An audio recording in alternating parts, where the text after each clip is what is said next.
Em, Mi nombre es Carlos Flores. Voy a dar el tema de celdas electroquímicas. ¿Qué es una celda electroquímica?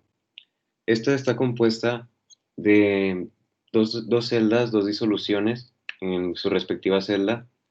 En esta está sumergida un electrodo en cada una. Uno es el cátodo y el otro es el ánodo, o sea, es uno positivo y otro negativo. Este está conectado también por un circuito externo, que suele ser un voltímetro, y a su vez por un puente salino. Lo que lleva adentro es una disolución saturada, y ahorita explicaré por qué. Hay dos tipos de estas celdas. Una es la galvánica, que lo que hace es generar energía eléctrica mediante una reacción química. Y la otra, por el contrario, es la electrolítica, que pues hace lo opuesto. Lo que hace es generar una reacción química suministrándole energía eléctrica desde afuera. Estos procesos electroquímicos son conocidos como reacciones electroquímicas o reacción redox. Se produce una transferencia de electrones mediante de una sustancia a otra, y son reacciones de oxidación-reducción. Sus características son, como ya dije, el ánodo, o sea, el polo negativo. En esta se produce la oxidación, lo que hace es perder electrones y por esto se oxida. La otra parte es el cátodo, que pues hace lo contrario, lo que hace es ganar electrones y por lo tanto se reduce, es el polo positivo. Está conectado por un puente salino. Lo que lleva dentro, la disolución que lleva dentro normalmente es cloruro de potasio, es lo más común. Esta también es retenida mediante un gel. ¿Y para qué sirve esto? Lo que hace es que impide la migración de una sustancia a otra, que hace también que se mantenga un contacto eléctrico entre ambas. Este está conectado también por un voltímetro. Lo que hace pues es permitir el paso de los electrones y a su vez también medir el voltaje. La circulación de la corriente. La electricidad se transporta de una celda a otra a través de tres mecanismos. La conducción por los electrones en el electrodo, o sea, en los polos, aquí se conducen los electrones. La conducción iónica, que lo que hace es en las cargas positivas y negativas se transportan electricidad por el interior de la celda, es decir, en la disolución. Y el acoplamiento de la conducción iónica en la disolución con la conducción de los electrones en los electrodos. Esta es la reacción óxido-reducción que se produce en estas. La corriente fluye del ánodo al cátodo gracias a que hay una diferencia del potencial de la celda. El potencial de la celda se deriva del potencial del cátodo menos el potencial del ánodo, o sea, el potencial del polo positivo menos el del polo negativo. Para poder obtener estos datos se toma como referencia otro, que se toma el electrodo estándar del hidrógeno, porque da a un valor de 0 voltios. Aquí tenemos una tabla de potenciales estándares, que lo que hace es tomar como referencia este potencial del hidrógeno a una temperatura de 25 grados. A su vez, también el potencial de la celda depende de la naturaleza de los electrodos, la de los iones, la concentración y la temperatura. Hay dos tipos de celdas, como ya mencioné. Una es la celda electrolítica, que lo que hace es suministrar energía eléctrica desde afuera para que se produzca una reacción química. Esta no se da de forma espontánea. Y la otra, lo que hace es crear una energía eléctrica mediante una reacción química. Esta sí se da de forma espontánea. Es la celda galvánica. ¿Por qué son útiles las celdas electroquímicas? El atractivo principal de la aplicación de esta tecnología es que es un proceso muy limpio. Este normalmente se usa para no generar tantos residuos, o también se puede utilizar para limpiar residuos que generan otros procesos. Son de naturaleza heterogénea. Sus tecnologías son la electrosíntesis orgánica e inorgánica, las pilas de combustible, las baterías primarias y secundarias, eliminación de metales pesados de solución y la destrucción de contaminantes orgánicos o reducción de los gases. Este interés también se ve reforzado por el hecho de que la electrólisis no necesita de un reactivo con masa, sino se utiliza uno sin masa que es el electrón. Esto también evita que se le tengan que suministrar otros reactivos químicos que son necesarios en otros tratamientos, que como la neutralización, precipitación, oxidación y reducción química, luego da lugar a otros residuos que se necesita otro proceso para poder eliminarlos. ¿Cuáles son las ventajas y desventajas de estas celdas? Tiene una desventaja principal y tiene otra, bueno, yo encontré otra que no es tan importante y ahorita mencionaré por qué. Su desventaja principal es que tiene muchas limitaciones por el transporte de la masa y el área en el que están los electrodos. Esto pues afecta el rendimiento.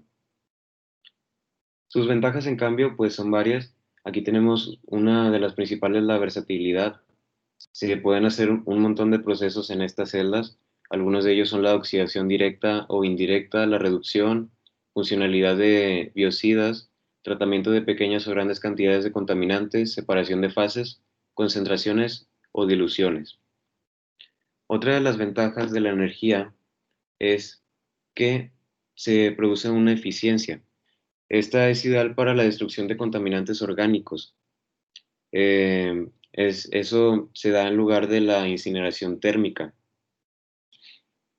Esto lo hace atractivo porque se puede usar este proceso en temperaturas bajas o a medio ambiente.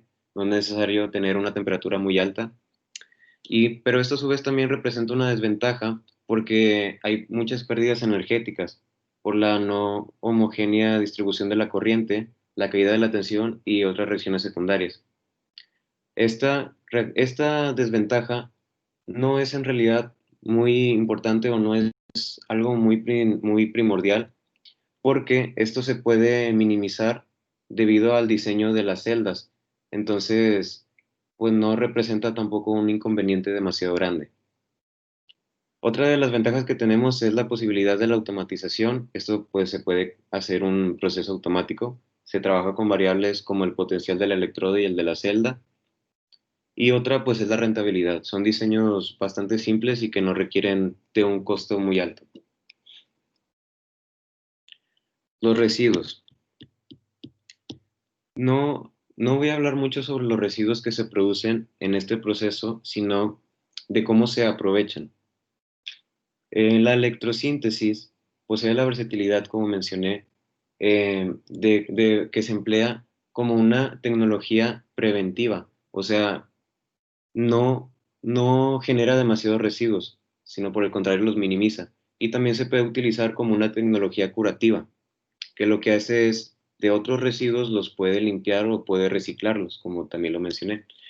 Hay diferentes maneras de aprovechar los residuos. Uno es el tratamiento de efluentes líquidos. ¿Qué es un efluente primero? Un efluente son desechos que se generan de otros procesos industriales y pues bueno, son contaminantes. Entonces, un tratamiento de efluente líquido. Esto pues es lo más común, que es el área más conocida de la electroquímica. Esto se trata de eliminar y recuperar metales de estos efluentes y se han aplicado en un gran número de diseños de las celdas. Esto da como consecuencia una gran diversidad de fuentes que los originan y una variedad de composición.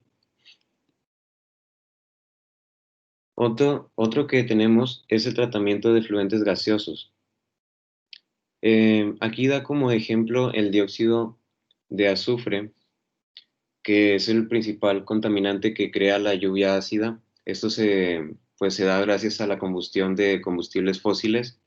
eh, y pues bueno, el método más común para eliminarlos es absorberlo con cal o carbonato cálcico. Pero ¿cuál es el problema? Es que después esto genera una gran cantidad de yeso y sulfito sódico que después necesita otro proceso de eliminación y pues puede llegar a representar un problema porque se producen grandes cantidades de esto.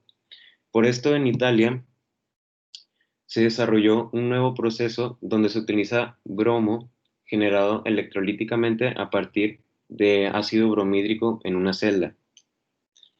¿Cómo funciona este proceso? Este proceso lo que hace es que, como lo dice aquí, en una celda, pues contiene bromo, entonces al poner el contacto con el dióxido de azufre, se le suministra hidrógeno.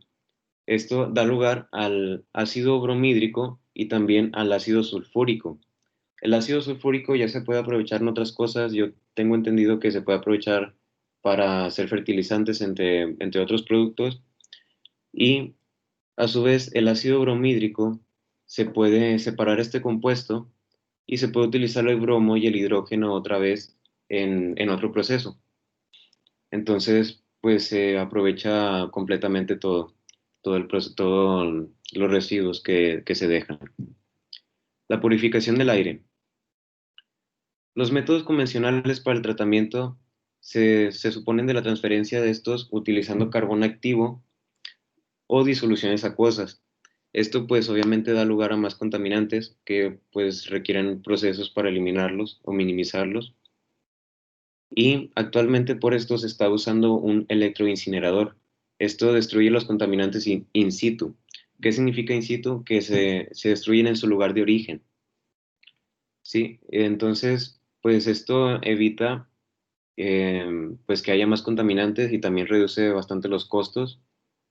Además, ofrece una oportunidad de trabajar a temperatura a medio ambiente o muy próxima a esta. Bueno, es importante resaltar que la electrosíntesis es una tecnología de fabricación fundamental que no contamina y que es medioambientalmente compatible. Es un proceso muy limpio, no genera muchos residuos. Y bueno, ¿a quién se le ocurrió crear estas celdas? Estas celdas fueron creadas por dos científicos. Uno de ellos es Luigi Galvani y el otro fue Alessandro Volta. Este, estas celdas se desarrollaron a finales del siglo XVIII por estos dos científicos y también por esto a veces se les denomina como celda galvánica o voltaica en honor a ellos dos. Y bueno, esta pues son las bibliografías que usé y este sería el fin de la presentación. Muchas gracias.